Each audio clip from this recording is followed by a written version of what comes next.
Welcome back to the channel. Today, we're diving into why a housing crash in 2025 looks inevitable.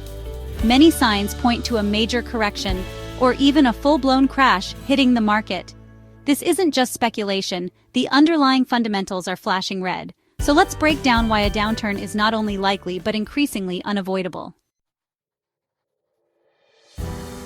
Alright, let's talk about mortgage rates. It's a topic that's on everyone's mind these days, and for good reason. Remember when you could snag a 30-year fixed-rate mortgage for under 3%? Those were the days when buying a home seemed within reach for many. Yeah, those days are long gone. The landscape has changed dramatically, and not for the better. We're in a totally different ballgame now, with rates pushing 7% or even higher, and that's absolutely crushing affordability for a lot of people. It's a tough pill to swallow for many prospective buyers. Think about it. Higher rates mean higher monthly payments for the same loan amount. This isn't just a minor inconvenience, it's a game changer. So that dream home you could barely afford a year ago? Well, now it's completely out of reach for many. The frustration is palpable, and it's affecting countless families. This isn't just a small dip in demand, it's a full-blown collapse in many markets. Open houses are empty, and real estate agents are feeling the pinch. Buyers are getting priced out left and right, and that's putting massive downward pressure on prices. It's a vicious cycle that's hard to break. Look, I've been in real estate for a long time, and I've seen this story play out before. The patterns are eerily familiar. When affordability tanks, prices eventually follow. It's a predictable outcome, driven by basic economic principles. It's basic economics. Less demand equals lower prices. And right now, demand is plummeting. And right now, with these sky-high mortgage rates, the demand just isn't there to support these inflated prices. It's a harsh reality check for the market. We're already seeing price drops in some areas, and I think this is just the beginning. The trend is likely to continue as long as rates remain high. As rates stay high or even go higher, more and more potential buyers are going to get pushed out of the market. It's a tough situation with no easy solutions. This is going to create a domino effect, with fewer buyers leading to more inventory, which leads to even lower prices. It's a cycle that's hard to break once it starts. My point is this: don't underestimate the impact of mortgage rates. They have a profound effect on the housing market. They're a major driving force in the housing market, and right now, they're pointing towards a significant correction. It's a situation that requires careful attention and strategic planning. So, we've got mortgage rates pushing prices down from one side, making it harder for potential buyers to afford homes. But that's not the only factor at play here. The economic landscape is shifting in ways that are affecting the housing market profoundly. Let's talk about inventory, because that's another huge red flag. The number of homes on the market is increasing at an alarming rate. In a lot of markets, we're seeing a surge in listings, and that's a recipe for a price war. A race to the bottom, really. Sellers are getting desperate. There are a couple of reasons for this inventory pileup. It's not just a random occurrence, it's a symptom of deeper issues.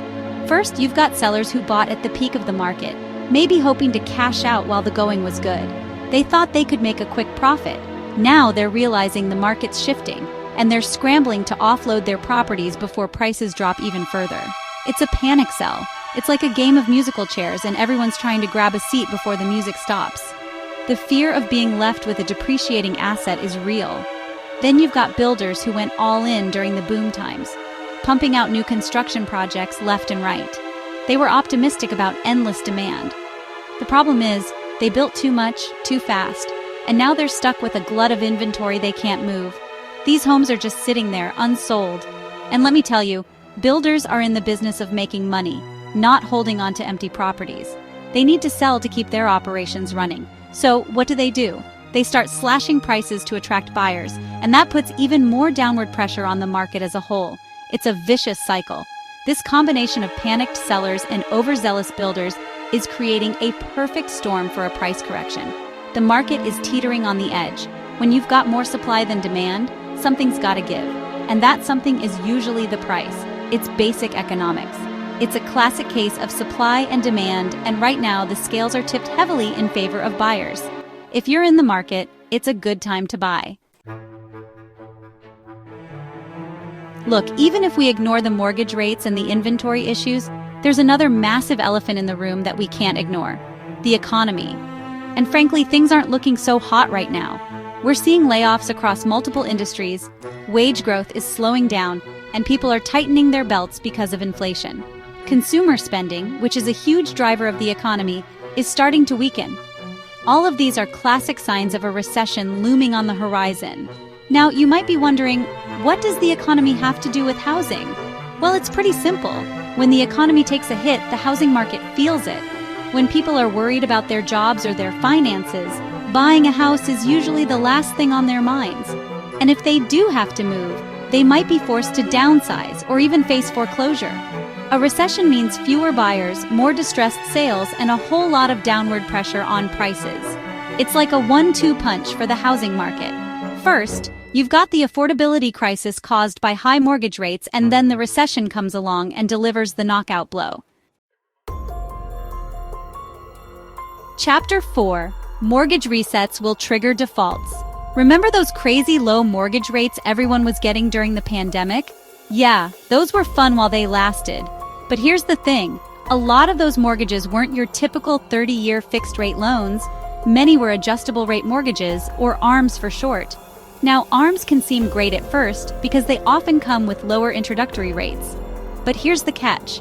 After a certain period, those rates can adjust. And guess what? They're about to adjust way up. We're talking hundreds of dollars more per month for some homeowners. For a lot of people who stretch their budgets to qualify for these mortgages, these rate resets are going to be a huge shock. They're going to be faced with a choice. Either figure out a way to make those higher payments or risk defaulting on their loans. And let me tell you, a lot of people are going to be forced into that second option. This is a recipe for disaster for the housing market. As more and more people default on their mortgages, it's going to lead to a wave of foreclosures. And when banks start foreclosing on properties, they often sell them at a discount to recoup their losses. This floods the market with more inventory, further driving down prices. Chapter 5: Investors are heading for the exit. Okay, let's talk about investors for a second because they played a big role in this whole housing frenzy. During the boom, you had institutional investors and short-term rental operators scooping up properties left and right. They were flush with cash, and they saw an opportunity to capitalize on the rising market. But here's the thing about investors. They're not in it for the long haul. They're in it to make a profit. And when the market starts to turn, they're usually the first ones to jump ship. And guess what? They're already starting to head for the exits. We're seeing reports of investors selling off properties at a loss just to cut their losses and get out while they still can. And as more investors try to unload their holdings, it's going to create even more inventory on the market. It's like a self-fulfilling prophecy. As investors sell, prices drop, which causes more investors to sell, and so on. This mass exodus of investors is going to have a ripple effect throughout the entire housing market. It's going to put downward pressure on prices, increase competition among sellers, and make it even harder for regular buyers to compete. Chapter 6: Sentiment has turned and won't recover soon. You know, in real estate, it's not just about the numbers. It's also about psychology. The emotions and perceptions of buyers and sellers play a crucial role in the market dynamics. And right now, the sentiment surrounding the housing market has taken a hard turn. The optimism that once fueled the market has been replaced by a pervasive sense of dread. Buyers are spooked, sellers are panicking, and the overall mood is one of uncertainty and fear. This shift in sentiment is palpable and has real consequences. Think about it. When you're constantly bombarded with news about rising mortgage rates, falling home prices, and a looming recession, it's hard to feel optimistic about buying or selling a home. The media plays a significant role in shaping public perception. Buyers are sitting on the sidelines waiting for prices to bottom out, while sellers are starting to panic, worried that they've missed the peak of the market. This hesitation and fear create a standstill. This shift in sentiment is a self-fulfilling prophecy. The more people believe the market is headed for a crash, the more they act in ways that make it happen. As more people believe that the market is headed for a crash, they act accordingly. This behavior exacerbates the situation, creating a cycle that's hard to break. Buyers delay their purchases, sellers lower their asking prices, and the downward spiral continues.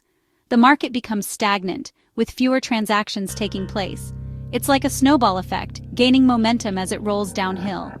Each negative action feeds into the next, making the situation worse. And here's the thing. Once this negative sentiment takes hold, it's really hard to shake. The psychological impact lingers long after the initial triggers have subsided. It can take years for the market to recover psychologically, even if the underlying fundamentals improve. The scars left by a downturn can be deep and long-lasting. So even if we see some positive economic news or a dip in mortgage rates, it might not be enough to turn the tide of fear and uncertainty that's gripping the market. The road to recovery is often slow and fraught with challenges. Outro, brace yourselves. The housing downturn is coming. So, there you have it. The signs are clear, and the fundamentals are pointing towards a significant downturn in the housing market by 2025. If you found this video helpful, make sure to like, subscribe, and hit the notification bell so you don't miss any future updates. Stay informed and stay ahead of the market. Thanks for watching.